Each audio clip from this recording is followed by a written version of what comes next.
This is Tatiana Valto, and today my persuasive speech will be about why college athletes should be getting paid while they attend college. How many people here in my audience that are watching this video are student athletes? There might be some, there might not be. However, I am not a student athlete, but I do have many friends who are student athletes, and I do understand the daily struggles that they go through day to day and weeks out for this because they have training, they have practice, they have the games, and they end up having to miss tests, exams, and even labs, and they have to make them up. So I understand what they have to go through.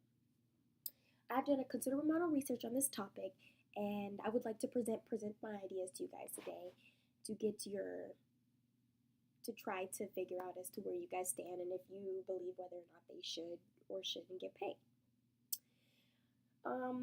Critics have said that the NCAA ultimately are overutilizing the students' talents to collect a revenue. And the NCAA, they do collect a lot of revenue from college football, especially SEC. So that's like UGA, Auburn, Alabama, LSU, all of the big time schools. They collect a lot of revenue. So today I will first discuss why student athletes should get paid while attending college. And my second point will be as to how that this will affect the students as well as the university. So first I'm going to start with my first main point, and this is why student athletes should get paid while attending college. So my first point would be that the student athletes, they put a lot of hard work, time, and effort in. According to Forbes.com, the article 20 Reasons Why Student Athletes Are Employees, for a typical Division I college football team, they spend 43.3 hours practicing and training a week. That's 3.3 more hours than an American who has a 9-to-5 job Monday through Friday. That's 3.3 more hours. So they're doing what regular Americans doing for a regular day basis when they go to work. And my second point, well, actually, I'm going to show you a picture that's actually in my visual aid that's attached to the PowerPoint but I'm going to show you. And this is the average hours spent per week and season on athletic activities in 2010.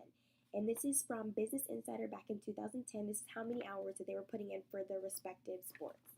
So for basketball, they were putting in 42.1, men's basketball 39.2, football 43.3/41.6, all other men's sports 32, women's basketball 37.6, all other women's sports 33.3.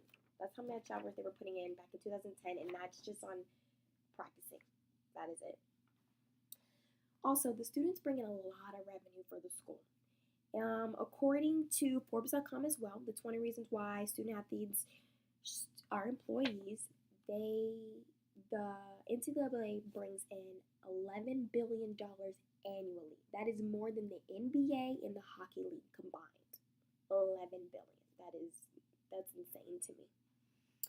And for a large portion of the students, they are going on scholarships because college is expensive and not everybody can afford $40,000 a year, depending on the type of school you go to. It all depends. And a lot of them go on scholarships, full rides, and that's the only way they're allowed to go to school. And this money that the students are bringing in is going towards their scholarships. So I feel that they should be getting a portion of this back. Yes, they are going to school for free, but at the end of the day, they're bringing in all this attention and all these championships and everything into the school that they should be getting something back for this. So now I'm going to go on to my second point as to why this will be beneficial for the students as well as the university. So for the students, it will first be beneficial for the students because they will be able to they will actually be financially stable because not everyone has the money to go to college. And if they're on scholarships, if they're on scholarship and they didn't have the money, then they don't have the luxury of being able to go out and get a job because their main focus is that sport and what they do, that sport and trying to keep up with their grades when they can. So with that money, they'll be able to financially stable, they'll be able to buy things and be able to do things. But also the students will become employees for the school because that means they'll be able to be eligible for workers' compensation just like all of us who have regular jobs. And with that, they'll be able to collect workers' compensation because when they sustain injuries on the field, they will collect from that. And a lot of times when they get injured, they just sit out and they can't do anything about it. They have to wait till they're healed or whatever the case may be. And here I also have the numbers from Forbes. Actually, no, this is from the Penn State site, the actual Penn State website, and these are the numbers for NCAA. They bring in about 11 billion. The NFL brings in around 9, and the NBA brings around 4.5 ish. And NCAA college, they bring in the most. But back to my point as to why this would be beneficial for students. So I said that they get workers' compensation, and that they'll be financially stable so they can have money coming in because they can't get jobs. This will also be beneficial for the university because it will bring more people in. So once more people see that they're being paid for their talents, they're going to be interested in those schools because they want to be able to go there because they're not only being paid, but they'll be able to play. They'll be a part of the starting lineup. So those students are going to want to come to that school. And if they're really talented, they're going to get the opportunity, which they're going to bring in more revenue. They're going to bring more attention, and they're going to be more championships, and they're going to do really well in the season, especially if they're really good athletes. And altogether, it just will be really good for the school. So we're going to do a recap. First, my main point was why student athletes should get paid while attending college. And my second point was how it will affect students and the university. And some people might feel the same. Others might feel a little bit different about the speech today.